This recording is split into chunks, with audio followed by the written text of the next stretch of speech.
Bismillahirrahmanirrahim. Assalamualaikum students. Hope you all are fine. Today we are going to discuss about chapter number 2 microorganisms.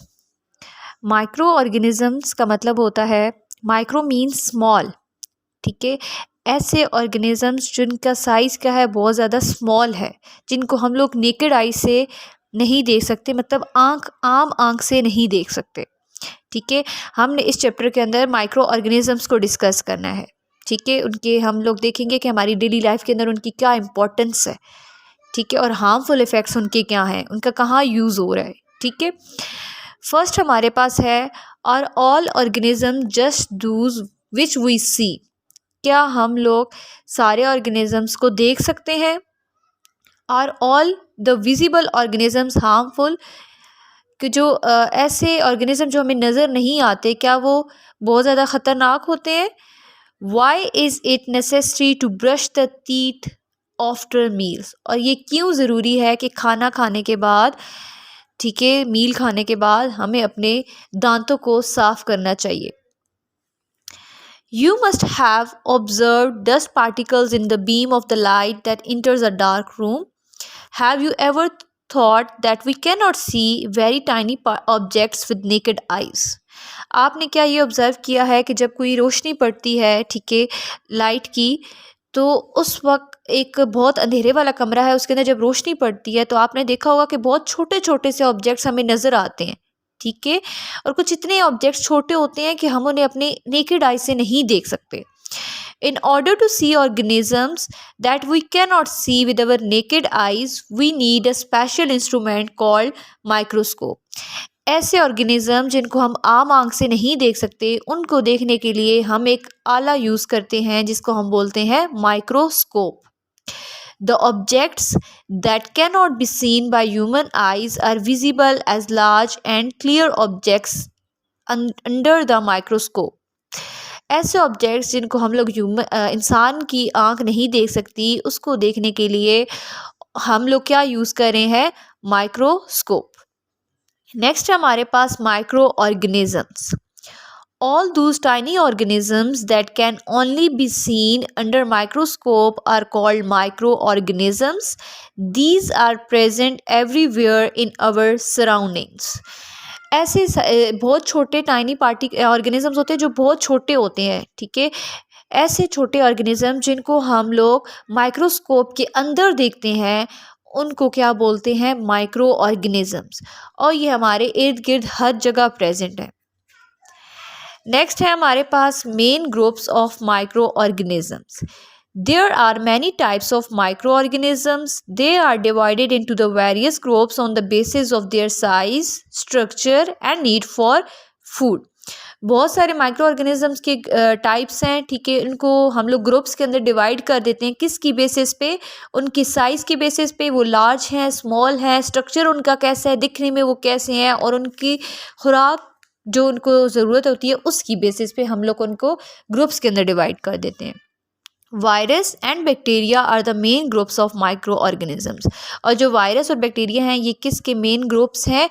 इसके micro organisms के.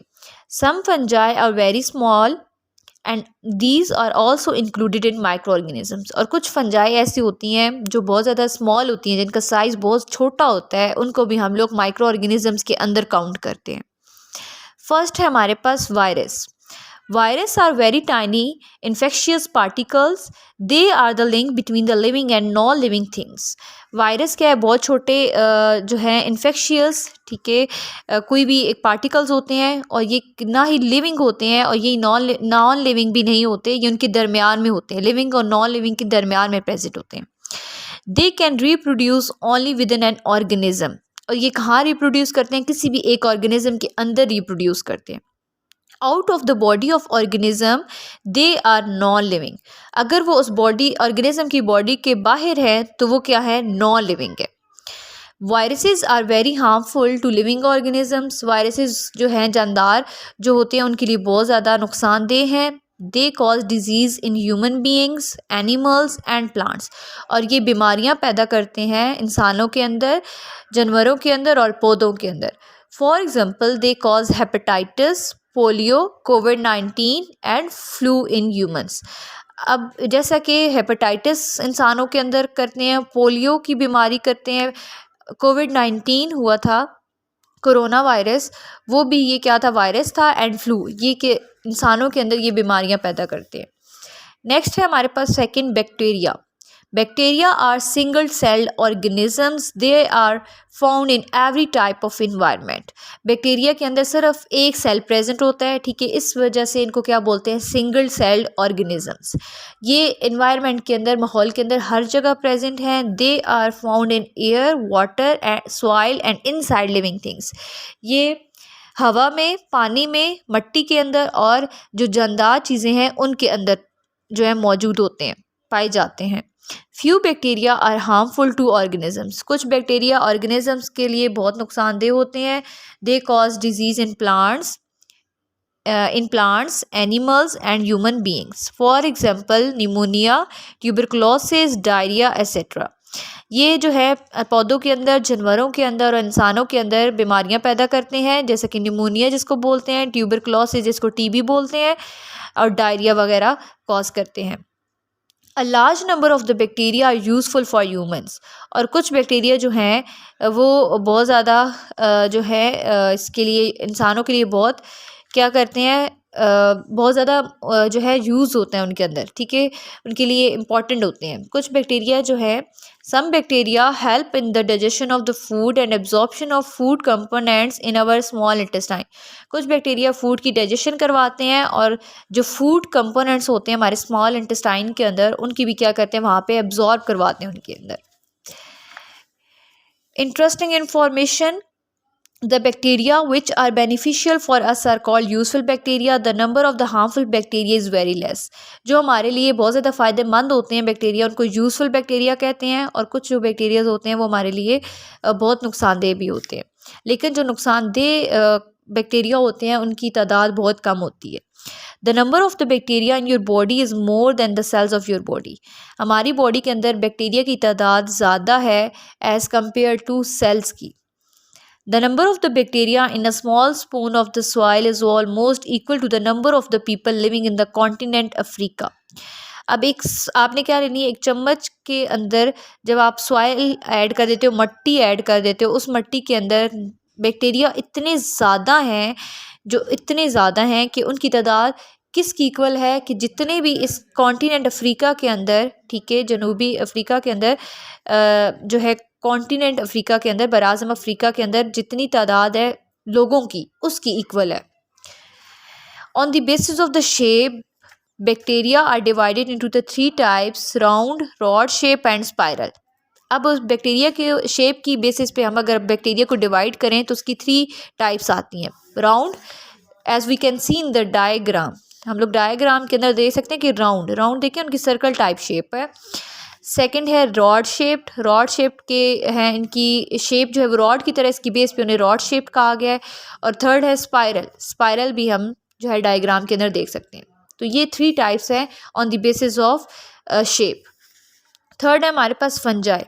Fungi are simple organisms that are neither like plants nor like animals in their characteristics. Fungi जो हैं ये भी simple organisms हैं, ठीक है, जो ना ही पौधों की तरह है और ना ही जानवरों की तरह है, उनके characteristics, उनकी खसूसियात।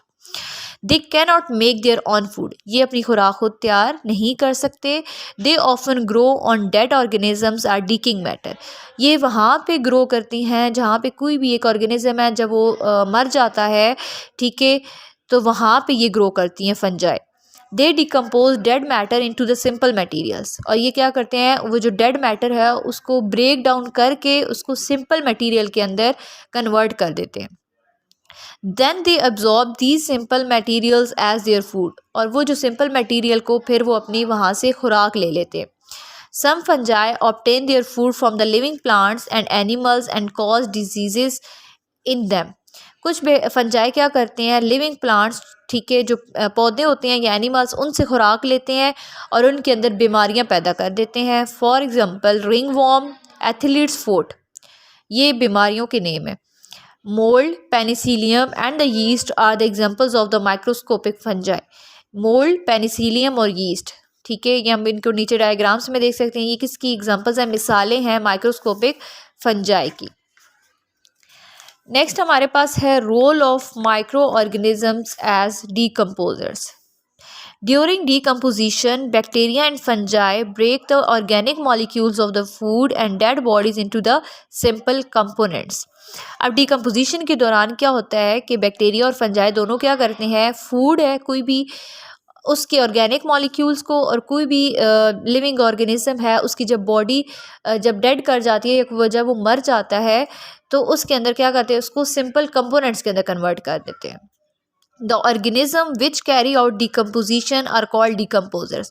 ऐसे ऑर्गेनिज्म जिसकी वजह जो डिकम्पोजिशन करते हैं, ठीक है, जो ब्रेक डाउन करते हैं किसी भी ऑर्गेनिक मैटर की, तो उनको हम लोग क्या बोलते हैं, वो डिकम्पोजर्स हैं, जैसे कि बैक्टीरिया और fungi. The rate of decomposition increases with the increase in temperature, humidity and oxygen. जो कंपोजिशन का रेट होता है वो किस से बढ़ता है, जैसे जैसे टेम्परेचर बढ़ता जाएगा रेट ऑफ डिकम्पोजिशन बढ़ती जाएगी, जैसे जैसे ह्यूमिडिटी मतलब नमी बढ़ती जाएगी हमारे इन्वायरमेंट के अंदर, एटमॉस्फेयर के अंदर, तो रेट ऑफ डिकम्पोजिशन तब भी बढ़ेगा। और ऑक्सीजन की जहाँ पे अमाउंट ज़्यादा होगी वहाँ पे भी रेट ऑफ डिकम्पोजिशन क्या होगा, ज़्यादा होगा। Sometimes this process become troublesome for us. बाज़ औक़ात क्या होता है कि ये हमारे लिए बहुत ज़्यादा ख़तरे के लिए हमारे लिए बहुत ज़्यादा ख़तरा होता है, ठीक है, but this process is also useful to us, और ये हमारे लिए दूसरी तरफ बहुत फ़ायदेमंद भी होता है। यूज़फुल इफ़ेक्ट्स ऑफ डिकम्पोजिशन, ठीक है, अब हम लोग देखेंगे कि किस वजह से डिकम्पोजिशन के कैसे इंपॉर्टेंस से जो है हमारे लिए वो किस तरह फ़ायदेमंद है। By decomposition the complex matter present in the dead bodies of plant and animals breaks into the simple components. जैसे कि हम लोग पहले डिस्कस कर चुके हैं, डिकम्पोजिशन के दौरान क्या होता है कि कॉम्प्लेक्स मैटर होता है किसी भी डेड बॉडी का, प्लांट्स या एनिमल्स जब वो डेड हो जाते हैं तो उनकी जो अंदर मटेरियल होता है उसको सिंपल कंपोनेंट्स के अंदर डिकम्पोजर्स क्या करते हैं, कन्वर्ट करते हैं। During this process of the decomposition carbon dioxide and the nitrogen gases are release back to the environment. जब डिकम्पोजिशन का प्रोसेस हो रहा होता है तो उसके दौरान क्या होता है कि कार्बन डाइऑक्साइड और नाइट्रोजन गैसेज वो कहाँ चली जाती हैं, हमारे इन्वायरमेंट के अंदर चली जाती हैं। The producers, for example, plants use these simple materials again to make their food.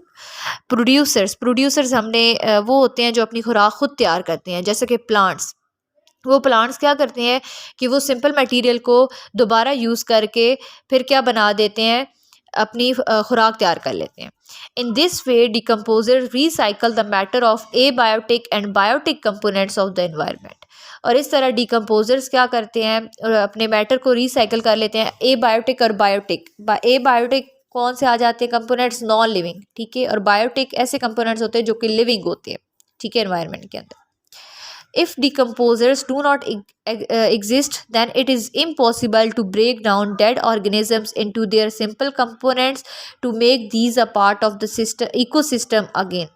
अगर ये decomposers इस present नहीं होंगे, ठीक है, तो क्या होगा कि ये बहुत ही नामुमकिन हो जाएगा कि जो dead organisms को ब्रेक करना सिंपल कंपोनेंट्स के अंदर, और ये जो रिसाइकल हो रहा है मैटर का, और ये हमारा इकोसिस्टम भी क्या हो जाएगा, जो है सही प्रॉपर वर्क नहीं कर सकेगा। हार्मफुल इफ़ेक्ट्स ऑफ डिकम्पोजिशन, अब हम देखेंगे कि नुकसानदेह ये हमारे लिए कैसे है डिकम्पोजिशन का process. Micro organism damage food and would by the process of decomposition. अब डिकम्पोजिशन की वजह से क्या होता है कि माइक्रो ऑर्गेनिजम्स जो खुराक होती है उसको भी ख़राब करते हैं, जो लकड़ी होती है उसको भी ख़राब करते हैं। Because of them milk is spoiled, bread gets mould, fruit and vegetables are decomposed. अब क्या होता है कि जो मिल्क होता है वो भी ख़राब हो जाता है, ब्रेड्स को भी जो है वो मोल्ड लग जाती है, फ्रूट्स को, वेजिटेबल्स को उसकी वजह से क्या होते हैं, ख़राब हो जाते हैं।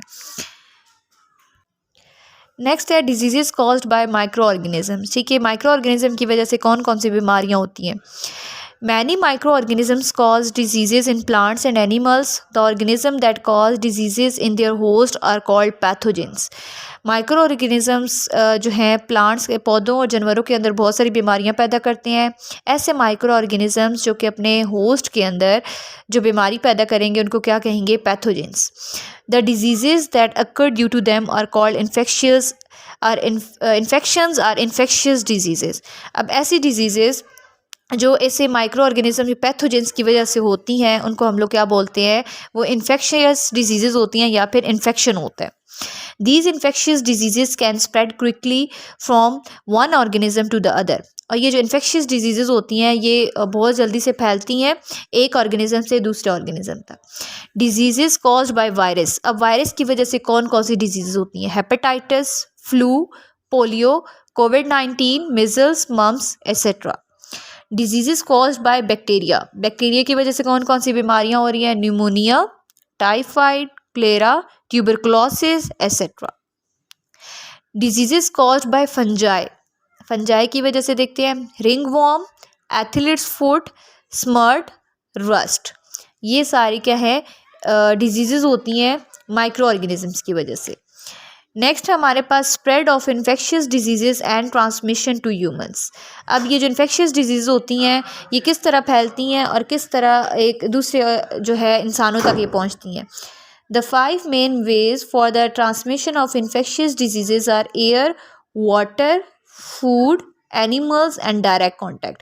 5 तरीके हैं जिनकी वजह से इन्फेक्शियस डिजीज़ फैलती हैं, एक हवा के ज़रिए, पानी के ज़रिए, खुराक के ज़रिए, जानवरों के ज़रिए और जो है डायरेक्ट कॉन्टैक्ट के through.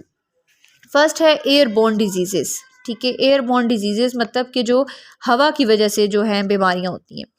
When a patient of any particular infectious disease coughs, sneeze or talks them, then some viruses and bacteria are released out of his mouth and disperse in the air। ऐसा कोई भी मरीज़ जिसको खांसी है, ठीक है, या जब वो छींकता है, जहाँ जब क्या क्या करता है, बात करता है, तो वो क्या करता है कि वायरसेस और बैक्टीरिया उसके मुंह से निकलते हैं और किसके अंदर चले जाते हैं, हवा के अंदर चले जाते हैं। When a healthy person breathes in this air, these pathogens enter his body and he becomes sick। और जब कोई भी सेहतमंद शख्स होता है, जब वो हवा में सांस लेता है तो वो हवा के ज़रिए उसकी बॉडी के अंदर वो जो हैं पैथोजेंस चले जाते हैं और इस तरह वो क्या हो जाता है, बीमार हो जाता है।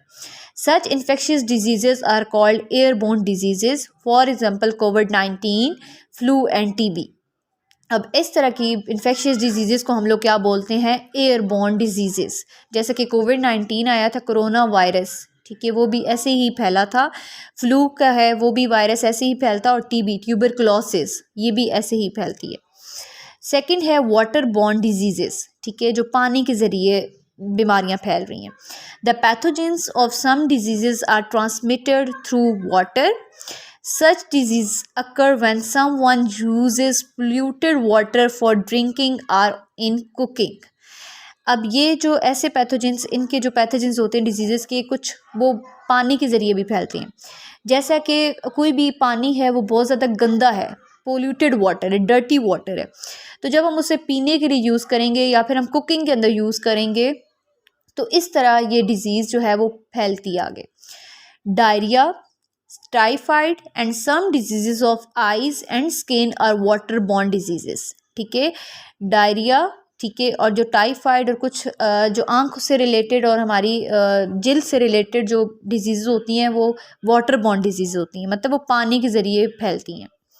थर्ड है फूड बॉर्न डिजीजेस, ठीक है, जो कि खाना खुराक के ज़रिए फैलती हैं। Pathogens of some diseases are present in contaminated food. On eating such types of food, these pathogens enter human body and cause diseases, for example cholera, hepatitis, typhoid etc। अब कुछ बीमारियों के जो पैथोजेंस होते हैं बहुत खुराक के ज़रिए भी, गंदी खुराक के ज़रिए भी फैलते हैं। अब जब हम लोग वो खुराक लेंगे, डर्टी फूड लेंगे, तो वो हमारी बॉडी के अंदर पैथोजेंस चले जाएंगे और हमारे अंदर फिर बीमारियां पैदा करेंगे। ठीक है, जैसे कि जंक फूड स्पेशली जो होते हैं, चिल्ड्रंस जो लेते हैं बहुत ज़्यादा जंक फूड, उसकी वजह से भी ये डिजीज़ फैलती हैं, जैसे कि कोलेरा हो जाता है, हेपेटाइटिस हो जाता है, टाइफाइड हो जाता है। फोर्थ वन है एनिमल बॉर्न डिजीजेस। ठीक है, some animals also transmit pathogens from one human to other. कुछ ऐसे जानवर होते हैं जो कि पैथोजेंस को एक जगह से, एक इंसान से दूसरे इंसान तक मुंतकिल करते हैं। For example when a mosquito bites and suck bloods of the patient of malaria और dengue, it takes pathogens from the patient। When it bites a healthy person, it transmit those pathogens into him. अब जैसा कि मिसाल के तौर पे कोई भी एक मॉस्कीटो है, ठीक है, मच्छर है, वो क्या करता है, किसी एक इंसान को, ऐसे पेशेंट को काटता है, ऐसे मरीज़ को काटता है जिसको मलेरिया हुआ है या जिसको डेंगू हुआ है, उसको काटेगा और उसका ब्लड को सक कर लेगा, ठीक है, उसके खून को जब चूस लेगा तो उसके अंदर वो पैथोजन चले गए हैं, ठीक है। अब उस मॉस्कीटो के अंदर जब पैथोजेंस चले जाएंगे, अब वो मॉस्कीटो वहाँ से उड़ के किसी दूसरे इंसान को जब आके बाइट करेगा, एक हेल्दी पर्सन को आके बाइट करेगा, तो वो पैथोजेंस अब उसके अंदर चले गए। तो इस तरह मॉस्कीटो ने क्या किया कि एक पेशेंट से जो कि बीमार था, जिसको मलेरिया था, डेंगू था, उससे वहाँ से उसके पैथोजेंस को लेके दूसरे एक सेहतमंद शख्स के अंदर उसने पैथोजेंस को ट्रांसमिट कर दिया है, ठीक है, मुंतकिल कर दिया। तो ये होती हैं animal borne diseases. Fifth one है transmission of diseases through direct contact. अब डायरेक्ट कॉन्टैक्ट के थ्रू कौन सी डिजीज़ेज़ फैलती हैं? Some diseases are transmitted by shaking hands और by touching things used by the patient. कोविड-19, flu and hepatitis are the example of the such diseases. अब कुछ डिजीज़ेज़ जो हैं हाथ में लाने से फैलती हैं, ठीक है, या कुछ ऐसी चीज़ों को, ऐसी थिंग्स को टच करना है जो कि किसी एक मरीज़ ने उसको छुआ हुआ होता है, ठीक है, जैसे कि कोविड-19 वगैरह, फ्लू और हेपेटाइटिस, ये जो हैं ऐसी बीमारियां डायरेक्ट कांटेक्ट के थ्रू फैलती हैं। Useful role of micro organisms in everyday life. अब माइक्रो ऑर्गेनिज्म का हमारी रोज़मर्रा ज़िंदगी के अंदर क्या जो है यूज़फुल है, ठीक है, कैसे फ़ायदेमंद है, ठीक है, कहाँ का उसका इस्तेमाल है।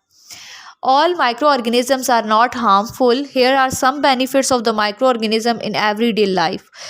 First, making food atoms. Bacteria and the yeast are used in making food atoms. Yeast are used to make bread and cheese. Bacteria are used in making yogurt. अब हम फूड आइटम्स को बनाने के लिए बैक्टीरिया और yeast को हम लोग यूज़ करते हैं, ठीक है, यीस्ट को हम लोग यूज़ करते हैं, खमीर जिसको बोलते हैं, यीस्ट खमीर होती है, खमीर को हम लोग जो है ब्रेड बनाने के लिए और चीज़ बनाने के लिए यूज़ करते हैं, ठीक है, जबकि बैक्टीरिया को हम लोग योगर्ट, दही वगैरह बनाने के लिए इस्तेमाल करते हैं। सेकेंड है cleaning of environment. You know that some bacteria can decompose dead bodies. Such bacteria can also be used to decompose toxic materials present in sewage and industrial water waste. कुछ बैक्टीरिया जो है वो decompose करते हैं dead bodies की, ठीक है, break down करते हैं। अब कुछ इस तरह के बैक्टीरिया क्या करते हैं, टॉक्सिक मटेरियल्स, ठीक है, जो कि कहाँ पे, सेवरेज के अंदर, ठीक है, या इंडस्ट्रियल का वेस्ट, वाटर वेस्ट होता है, उसके अंदर जो टॉक्सिक मटेरियल होते हैं उनको भी क्या करते हैं, उनकी डिकम्पोज कर देते हैं, उनकी ब्रेक डाउन करवा देते हैं। Third, making of medicines. Many micro organisms are use for making medicines. Fungi and bacteria are use to make antibiotics. These medicines are used to kill or inhibit the growth of disease causing bacteria. कुछ micro organisms, ठीक है, उनको हम लोग use करते हैं medicines वगैरह बनाने के लिए, दवाइयाँ वगैरह बनाने के लिए, ठीक है, जैसे कि बैक्टीरिया और फंजाई हैं, इनको हम लोग एंटीबायोटिक्स बनाने के लिए। अब एंटीबायोटिक्स ऐसी मेडिसन्स होती हैं, ऐसी दवाई होती है जिसको वो क्या करती है कि जहाँ पे बैक्टीरिया की वजह से अगर किसी जो है बैक्टीरिया की वजह से अगर कोई बीमारी हो रही है तो बैक्टीरिया यहाँ ग्रो कर रहा है तो उसको वहीं पे फ़ौरन किल कर देती है या उसकी ग्रोथ को वहाँ पे नशोनुमा को रोक देती है। Do you know penicillin was the first antibiotic. It was derived originally from a type of fungi known as penicillium. अब पेनिसिलिन जो क्या है, फर्स्ट एंटीबायोटिक थी, ठीक है, मेडिसन थी, जिसको हम लोग कहाँ से उन्होंने बनाया था, एक फंजाई से उसको बनाया था, उस फंजाई का नाम था पेनिसिलियम। आगे है प्रिवेंटिंग द इन्फेक्शंस। हम लोग इन्फेक्शंस को कैसे, उससे कैसे बचा जा सकता है। Following are the ways to prevent infections. It is important to wash hands before cooking and eating food and after using toilet. ये बहुत ज़्यादा इम्पॉर्टेंट है, अहमियत का हामिल है कि हम लोग अपने हाथों को धोएं खाना पकाने से पहले, खाना खाने से पहले और टॉयलेट यूज़ करने के बाद। सेकेंड है avoid touching our eyes, nose and mouth as these are the points for the germs to enter your body. हम क्या करें, अपने आँखों को, नाक को और अपने जो है मुंह को हाथ ना लगाएं, क्योंकि यही वो जगह होती हैं जहाँ से जर्म्स जो हैं, जरासीम हमारी जिस्म के अंदर दाखिल होते हैं. थर्ड है get vaccinated on time, it is an important way to prevent many disease. अब हमें क्या करना चाहिए, वैक्सीनेशन करवानी चाहिए टाइम पे, ठीक है, क्योंकि इससे हम बहुत ज़्यादा बीमारियों से बच सकते हैं. Fourth है stay at home if you have signs and symptoms of an infection. In this way you can take rest and prevent others from infection. अगर आपको लग रहा है कि आपको कुछ अलामात हो रही हैं कि आपको इन्फेक्शन हो गया, तो आपको अपने घर पे ही रुकना चाहिए. इस तरह हम लोग घर में रह के रेस्ट करनी चाहिए. इस तरह क्या कर सकते हैं, इन्फेक्शंस को फैलने से बचा सकते हैं. फिफ्थ वन है in case of any injury cover the wound with bandage and consult a physician immediately. अगर कहीं पे ज़ख़म हो जाता है बहुत गहरा, तो आप क्या करें, उसे फ़ौरन बैंडेज लगा दें उसके ऊपर, ज़ख़म के ऊपर, या फिर फिजिशियन से जो है कंसल्ट करें फौरी तौर पे. नेक्स्ट हमारे पास हैं key points. All tiny organisms that can be seen under the microscope only are called micro organism. ऐसे छोटे ऑर्गेनिज्म जिनको हम लोग माइक्रोस्कोप के ज़रिए देखते हैं उनको क्या बोलते हैं, micro organisms. Second, viruses, bacteria and fungi are the major groups of micro organisms. Third, viruses are very tiny infectious particles. Fourth, bacteria are single-celled microorganisms found in all types of environment. Fifth, fungi are simple unicellular और multicellular.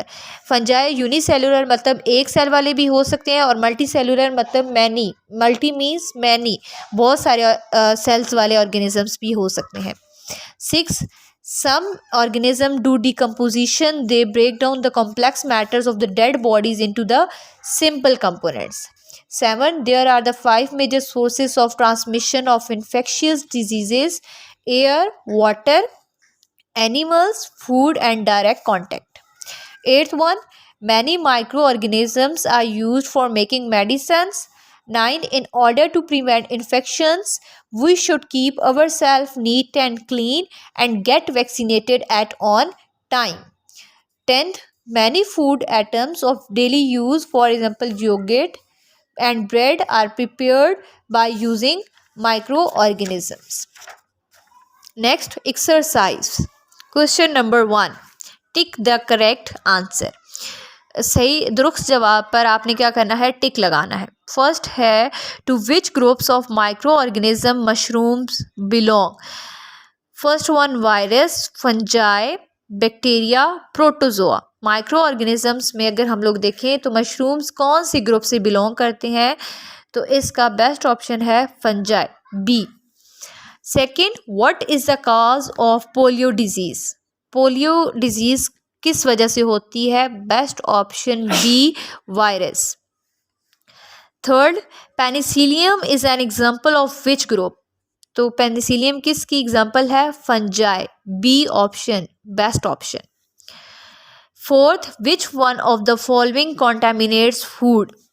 जो food होती है वो किस तरह ख़राब होती है, बी, माइक्रो ऑर्गेनिजम्स की वजह से. फिफ्थ है which one of the following is not a micro organism. कौन सा ऐसा जो है माइक्रो ऑर्गेनिज्म नहीं है, D, ant. Question number 2, write short answers.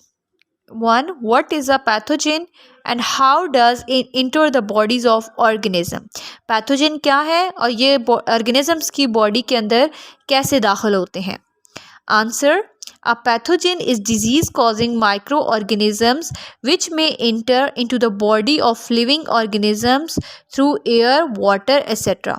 Pathogens ऐसी बीमारियां पैदा करने वाले माइक्रो ऑर्गेनिजम्स हैं जो किसी भी लिविंग ऑर्गेनिजम्स की बॉडी के अंदर इस तरह दाखिल होते हैं, हवा के ज़रिए, पानी के ज़रिए, ठीक है, इस तरह दाखिल होते हैं.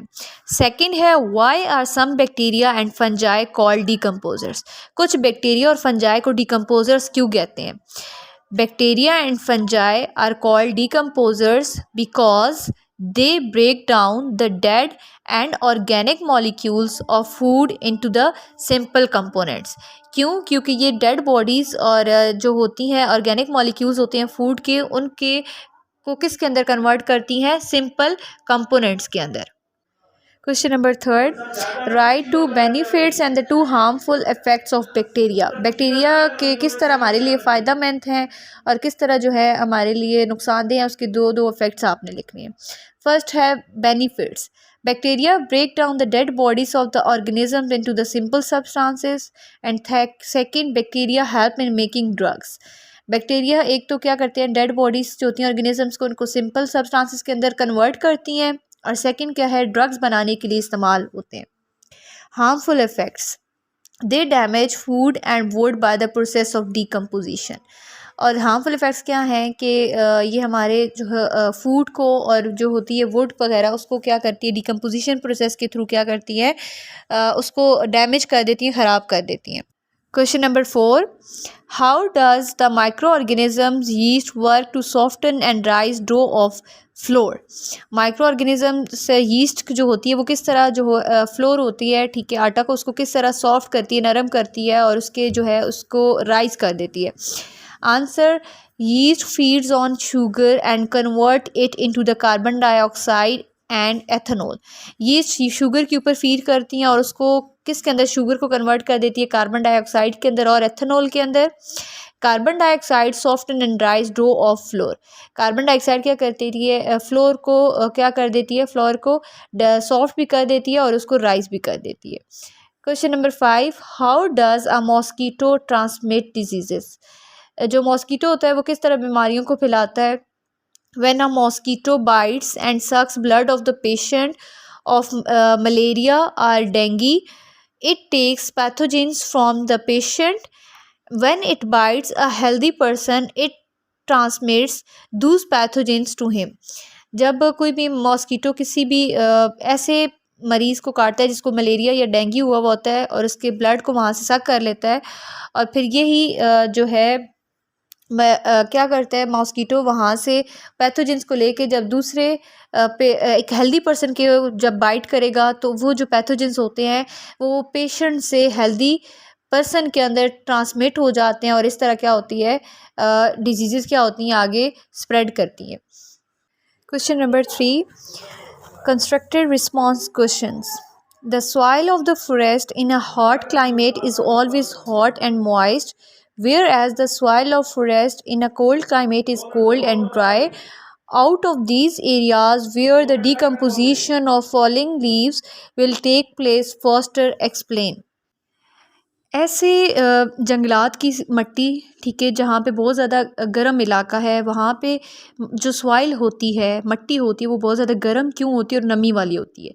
जबकि हम लोग दूसरी तरफ देखें, ऐसे जंगलात, ठीक है, जो कि कोल्ड क्लाइमेट में प्रेजेंट है, ठंडे इलाकों में प्रेजेंट है, तो उनकी जो वहाँ पे मिट्टी होती है वो जो है ठंडी और खुश्क क्यों होती है, और कहाँ पे जो है डिकम्पोजिशन का जो रेट होता है, लीव्स का गिरने का जो रेट होता है, पत्तों के गिरने का, वो कहाँ पे है, वो ज़्यादा होगा। आपने क्या करना है, इसको एक्सप्लेन करना है। The decomposition of falling leaves in hot and moist climate of forest is always more than cold and dry forest. अब जो डिकम्पोजिशन का फॉलिंग लीव्स का जो रेट है वो हॉट और मॉइस्ट क्लाइमेट के अंदर, गर्म इलाके के अंदर ज़्यादा होता है एज़ कम्पेयर टू ड्राई और कोल्ड फॉरेस्ट की सॉइल के जो है वहाँ पे क्लाइमेट के अंदर, because the rate of decomposition increases with increase in temperature, humidity and oxygen. ऐसा क्यों होता है, जो डिकम्पोजिशन का रेट होता है वो बढ़ता जाता है जैसे जैसे टेम्परेचर बढ़ता है, जैसे जैसे ह्यूमिडिटी बढ़ती है, नमी बढ़ती है, एंड ऑक्सीजन, जैसे जैसे ऑक्सीजन की अमाउंट बढ़ती है। And thank you so much for watching, and please subscribe and like my channel.